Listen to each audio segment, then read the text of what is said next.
Welcome to the next session on commodity derivatives and risk management. Today we are going to discuss what is commodity basis risk. But before we go to what is the definition of basis and how basis affects the commodity or risk associated with commodity futures investment, let's spend a little more time understanding what we discussed last session. If you recall, in the last session we discussed about Contango, about backwardation. We also discussed about the cost of carry model, and if the cost of carry model does not hold true, how the traders will be able to take cash and carry and reverse cash and carry arbitrage to get benefit. So just to summarize what we discussed in the last session. Remember, we discussed how this arbitrage model or cost of carry model with no arbitrage assumption holds true for pricing forward or futures contract for financial assets, for investment commodities such as gold and silver, and also consumption commodities like copper, almond, jeera, or steel, tin, and this consumption commodities without any supply constraint. So any consumption commodity which does not have a supply constraint at a given point of time, that can be valued using your cost of carry model with no arbitrage assumption. However, whenever a commodity is facing a supply constraint, or at that point of time not enough of inventory is available in the market, then cost of carry model does not hold true. Even if the reverse cost cash and carry arbitrage is possible, many traders would not be interested in exploiting this arbitrage opportunity to make profit. Let's take an example. Let's say just before the harvest period, a agricultural commodity price is ruling very high. If you are keeping track of commodity prices of late, you must have read that tomato prices at this point of time is ruling around 80 rupees a kg. So if somebody, let's say tomato pulp futures contract is available for trading, had it been available for trading in Indian context, of course it's not available. So had this tomato pulp futures contract is available for trading, so if a trader would like to price this futures contract at the prevailing spot price, it would take into consideration S0 as 80 rupees and accordingly price the futures contract. However, traders also know maybe within a month or two new arrival tomato will be arrived in the market, and at that point of time spot price is not going to be that high.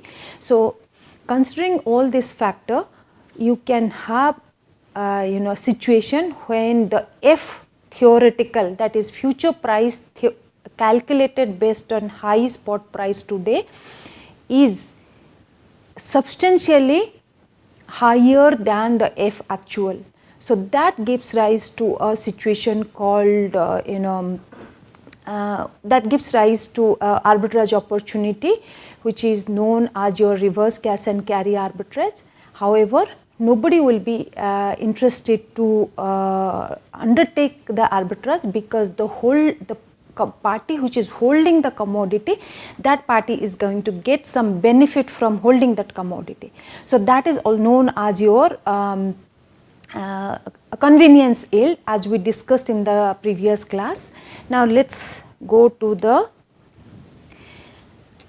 as I discussed, when an inventory of a particular commodity is low and demand for that commodity is higher than the supply, commercial users of the commodity prefer holding the physical commodity rather than holding the forward or futures contract. And this intangible benefit of holding the asset is known as a convenience yield. And in case of in such a situation, you can have a theoretical future price which is greater than the actual future price prevailing in the market, and this situation is, this kind of a market is known as a backwardation market.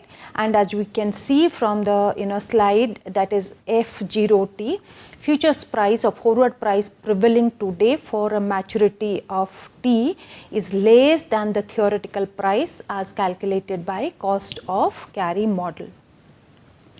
Now, we also know, we have also discussed that low availability of the underlying commodity is associated with higher convenience yield and vice versa. Now, how do we go ahead and calculate the convenience yield? As I mentioned in the previous class, convenience yield is not visible anywhere. Nobody it's not reported like a nominal interest rate or inflation rate. This convenience yield has to be calculated. So when we equate the theoretical futures price with the actual future price and adjust the theoretical futures price with Y, what we get is your the convenience yield. As you can see from this equation, F0T is equal to S0 into e to the power r plus u minus y into t. So when we solve for this equation, what we can get an indication of what is going to be the convenience yield. That is, what is the value of the physical holding, what kind of a value is being derived by the holders of the asset by holding the asset. Now, I'll just have given an exercise you can solve at your spare time. So you have a spot price given, you have a futures price which is the actual futures price prevailing in the market, that is F actual is given, and you have the storage cost is also given, and you have also the continuously compounded interest rate is given. From here you will be able to find out what is the convenience yield. Now let's go to, we have also in the last class we have also discussed little bit on contango and backwardation, and as you know, in case of a contango, the future price will be greater than the spot price, and a distance delivery future price will be greater than the less distant delivery future price. Like price of M2 contract will be higher than the price of M1 contract, and price of M1 contract will be higher than the spot price. Similarly, backwardation, the reverse is going happens, where you have spot being higher than the futures price, and a higher distant delivery future price is lesser than the less distant future price, that is M1 is greater than M2 and S is greater than M1. Now, before we go to the basis part, I would like to pose a question. What happens to the spot and futures price on the contract delivery date or the contract maturity date? The answer to this particular question is that both spot and futures price must converge. If convergence does not happen, it will give rise to arbitrage opportunity. Let's take an example, simple example. Let's say, suppose we have a contract whose maturity period is 3 days. So what will be the forward price or future price? it will be S0 into e to the power r into 3 by 365, when r is a continuously compounded annual interest rate. Let us say in place of 3 days, let us make it 2 days. So, what happens to your F0t? F0t will be S0 into e to the power r into 2 by 365. And on the contract maturity date, what happens to the value? F0t will be, so on the 0th day, contract maturity day, so S0 into e to the power r into 0 by 365. So, anything multiplied by anything to the power 0. So, you will have F0t. In fact, this becomes F00 will be equal to S0. So, on the contract maturity date, spot and futures price must converge. So, now let us see practically does it happen in real life. I have downloaded certain spot and futures price data from National Multi Commodity Exchange, and let us see whether spot and future price converges or not. So, I am opening a link. I want all of you to focus little bit. So, this particular table shows the black paper May 2016 contract data, and this data I have downloaded from NMC data. So, National Multi Commodity Exchange, as you can see this link. And let us focus on this data, that is the futures price, futures close price, and also focus on the spot price. So, I have plotted this. Now, please see this one. In this particular figure shows the this is the contract maturity period, how the spot and future price has moved from let us say this contract matured on, this particular contract matured on 3rd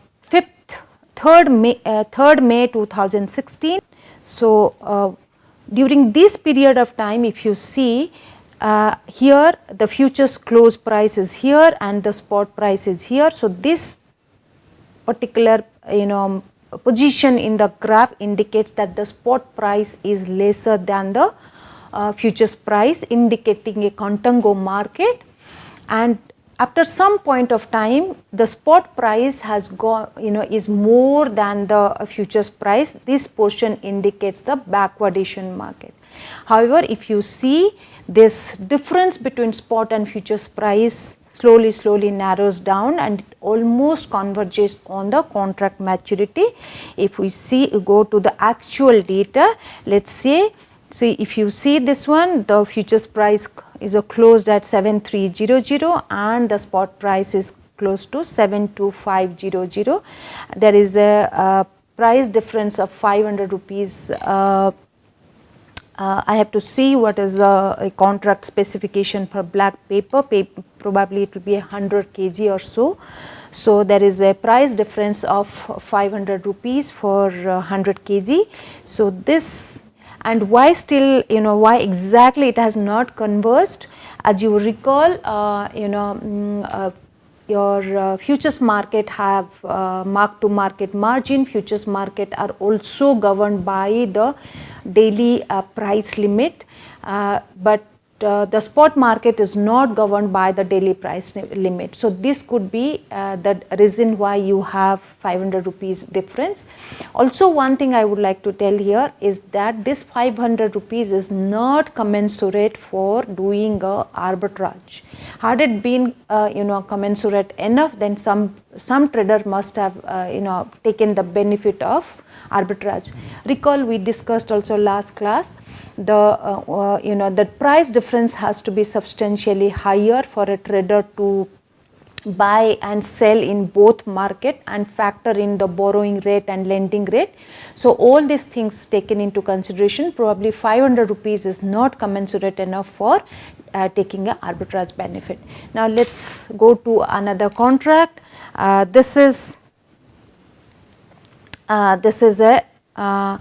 contract is the spot futures for isabgol seed, and I'm sure all of you know how the what is a isabgol seed. It is a diuretic, and it is used in many Ayurvedic medicines.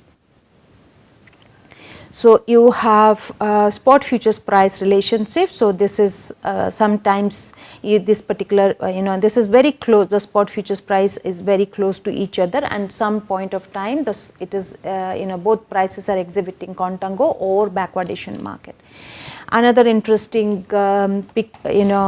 combination, this is the spot futures price between spot futures relationship between the raw jute, for raw jute, and if you can see, the spot is always lesser than the futures price, indicating that this particular commodity has remained as a contango market throughout the life of this contract, that is May 2016 contract. However, again coming back to the closing price is 11,000, futures closing price is 11,096.5, and the spot closing is 11,400. The same logic what I explained for black paper is applicable here. So even if there seems to be a almost 204 rupees price difference, but this is not commensurate enough for traders to take arbitrage. So after this discussion, what we are concluding is that on the contract maturity date, spot and futures price converge. Even if there is some minor differences are there, but for all practical purpose, we can say that the spot and futures price is, spot futures price converges on the contract maturity date. If convergence does not happen, it will lead to an arbitrage benefit. Let me give a very simple example how arbitrage benefit can happen. Let's take.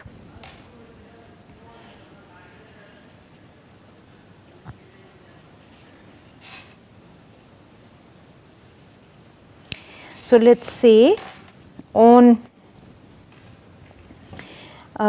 suppose on the morning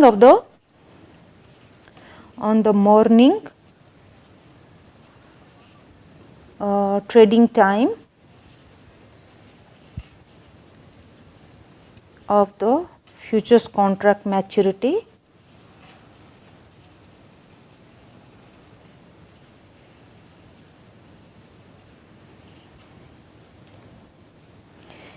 a contract is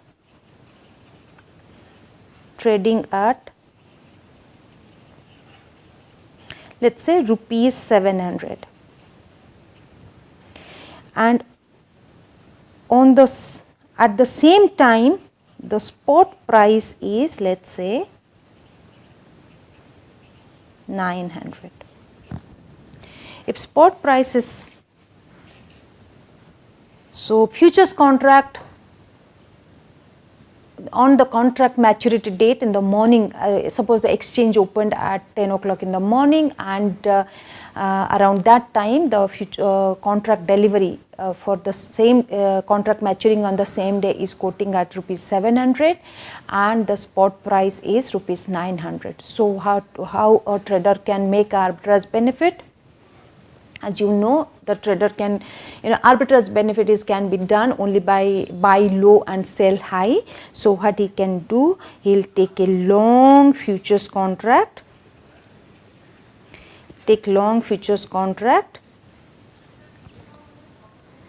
at 700 rupees, simultaneously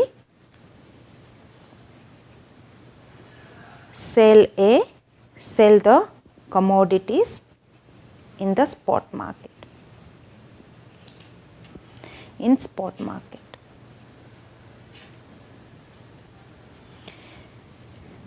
So he will receive 900 rupees from the spot market by selling the commodity in the spot market, he will pay 700 rupees by end of the day. By end of the day, he will be spending 700 rupees, and within the delivery period, he will have the underlying commodity, so making a net profit of 200 rupees from this price difference.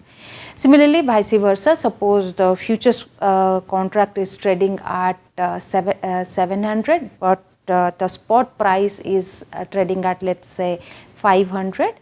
And so what the trader can do short futures and simultaneously take a long position in the underlying asset market.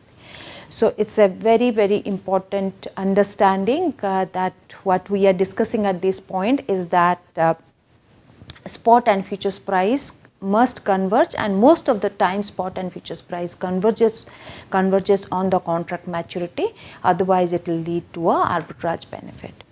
With this, let's start our discussion on what is a commodity basis. When I am saying basis, it is BASIS. It is spelled as BASIS. And if you recall, in some earlier sessions we had discussed that in case of a forward contracts, there are significant amount of counterparty risk. However, in case of a futures contract, there is no counterparty risk. In lieu of counterparty risk, what futures trader face is the basis risk. So what is this basis risk and how it manifests itself, we will be discussing in detail. But before that, let's understand what do we mean by basis. So basis is defined as the difference between the spot price and the future price. So this is the how we define. If you see the screen, that is basis on day T, on any day, basis on day T, that is BT, is defined as spot price minus the futures price. And as you know, in case of a contango market, futures price is more than the spot price. So going by that logic, you will have a negative basis in a contango market and a positive basis in the backwardation market. And basis also normally goes down as the delivery approaches, and as spot and futures price converge towards each other, the difference, the basis narrows down and it comes to zero on the contract, almost zero on the contract maturity date. So this is a definition of basis. Now let's understand how this basis poses a risk to the commodity futures holder. So what is the basis risk? Basis risk is the risk that arises from hedging a contract that does not expire on the same date as the underlying exposure.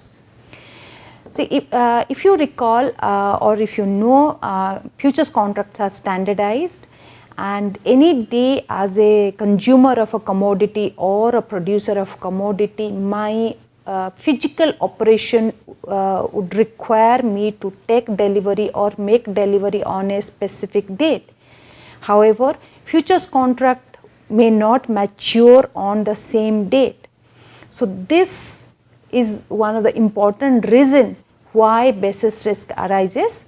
Let me again repeat, the basis risk arises from hedging with a contract that does not expire on the same date as the underlying exposure. Let's again revisit what we have discussed about our understanding on hedging. So who is a short hedger? Short hedger is a party who is long on asset or owns the asset and is fearing that the price is going to go up, the price is going to go down in future. So it is interested to mitigate that price risk by entering into a forward contract, futures contract for selling at a later date. So long asset, party which is owning the asset, he has a fear of price going down, and he mitigates that risk by entering into a short futures position, and that's why he is known as a short hedger. Vice versa, a party who is going to buy the underlying at a later date and is fearing that the price is going to go up unless he or she does something, that party will be mitigating the risk. That party will be mitigating the risk by entering into a long futures contract. Now, let's say, let's take an example. Let's say a soya oil producer who is crushing soya bean and produces refined soya oil, and as per its business requirement, it intends to sell the first lot of soya oil it will be crushing on 10th June 2016. So, it fears that by 10th June 2016, soya oil price is going to go down, hence on the spot date. So, standing on 22nd April, the soya oil producer is forming a price expectation regarding the future price, and he is getting an indication, or he is feeling that soya oil price may go down, and he would like to mitigate that risk by entering into a futures contract. And which futures contract it will take? Let's say futures contract which is maturing on June, that is M2 futures contract, maturity date is 20th June. And if suppose the soya oil producer instead of going to a futures instead of buying a futures contract, or instead of entering into a short futures contract, he could have hedged this risk by entering into a forward contract. Let's assume that both forward contract and futures contract are available at 870. So, if this soya oil producer would have gone for futures forward contract, he would have definitely sold the underlying at 870 rupees on the 10th June 2016, irrespective of the prevailing spot price at that date. So, by entering into a forward contract, the short hedger, the soya oil producer would be would be sure of getting 870 rupees. Of course, we are ignoring the counterparty risk, that is that the forward contract, the counterparty, we are assuming that the counterparty is going to abide by his side of the contract. So, if the producer would have gone for a forward contract, he would have been sure to get 870. Now, instead of going for a forward contract, let's say the producer chooses to go into the futures contract. Now, how the relationship between the spot price and the prevailing future price is going to impact its profitability, that we are going to discuss in our next session in detail. So, let me summarize what we discussed in this session. We discussed little bit on our understanding of what is a contango market, what is a backwardation market, and also we spent some time on understanding how the spot and futures price must converge, or why it must converge on the contract maturity date. And we have just started with our understanding on basis risk. So, I will be meeting you in the next session with more detail on basis risk. Thank you all of you.